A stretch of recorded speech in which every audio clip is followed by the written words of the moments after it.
Hello everyone, today we're going to find out if it's possible to create a live rig using software such as Positive Grid and Revalver 4 from Peavey. So first thing I'm going to show you is a quick demonstration for just a metal demonstration on how to use Positive Grid or any other software for your live rig. And here's the first thing I'm going to do is show you how I do it.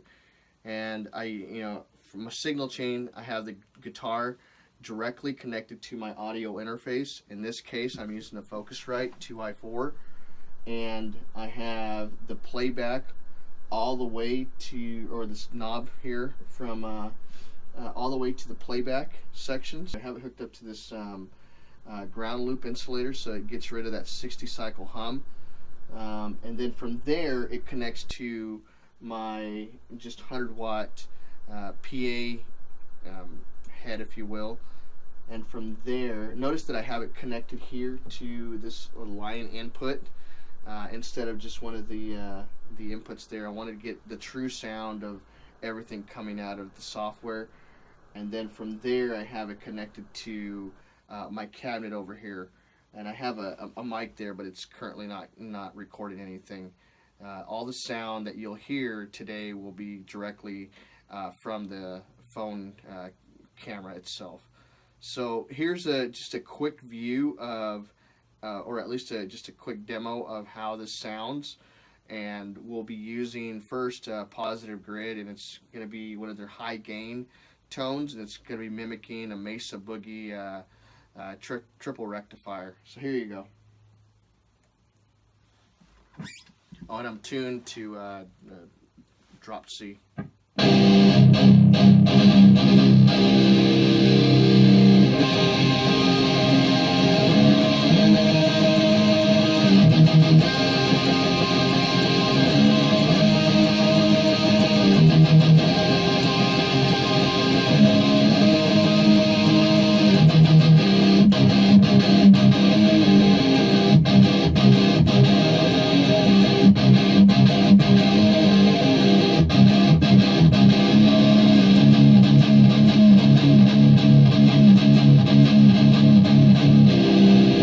Notice with the Revalver is that it is a whole lot louder, or at least a whole lot noisier than the Positive Grid, and so I'll have to make a little adjustments here. But from the Revalver standpoint, I'm using this amp, the 3120, and in front of the amp I'm using an effect. I'm using a stomp switch, so it's essentially a TS9 version of an overdrive, as well as a kind of a noise gate here, just to give you an idea as to what I'm using. But the cool thing about the Revalver, aside from it being a little bit noisier, is that it allows you to choose some effects that come with the $100 package. So yes, it costs a little more, but you're able to do quite a bit more versus the standard $59 Positive Grid Bias Amp package. And this Revalver also has some sort of amp matching technology that I have never been able to use. But for now, let's hear how this sounds.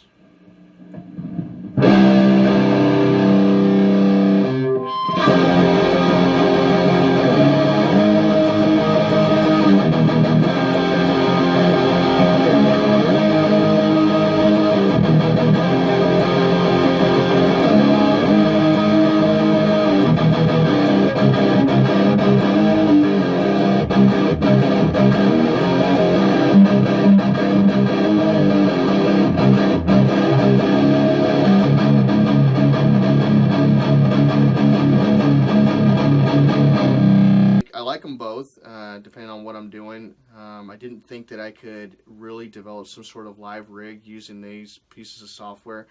Instead of, especially on the Positive Grid, instead of going out and buying that Bias Amp head, I think you can get by on the Positive Grid with a more inexpensive solution by doing it the way I'm doing it.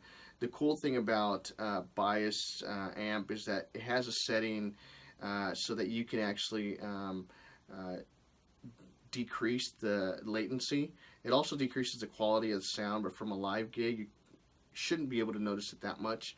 But it starts out as a default like 2.8 milliseconds, and you can trim it down to less than a millisecond. So it is ultimately a good way to really, you know, develop and experiment on the type of amps that you might want to have for your live rig.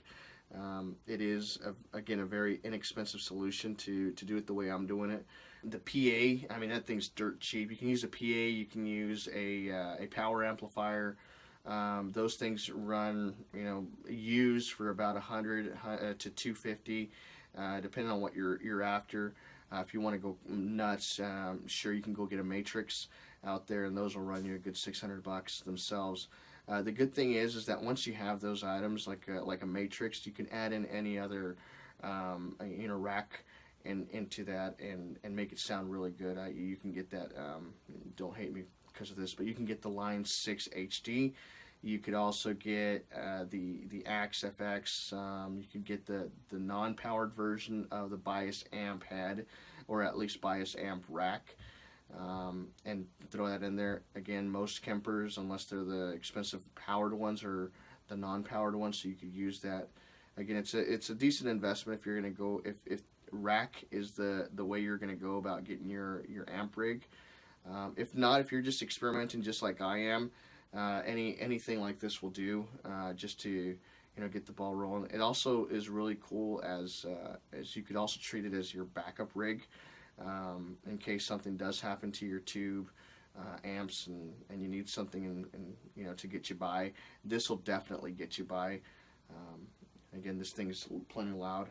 This particular PA only costs like $100, so it's really dirt cheap. All right, guys, that's it for this time, and I'll talk to you guys later.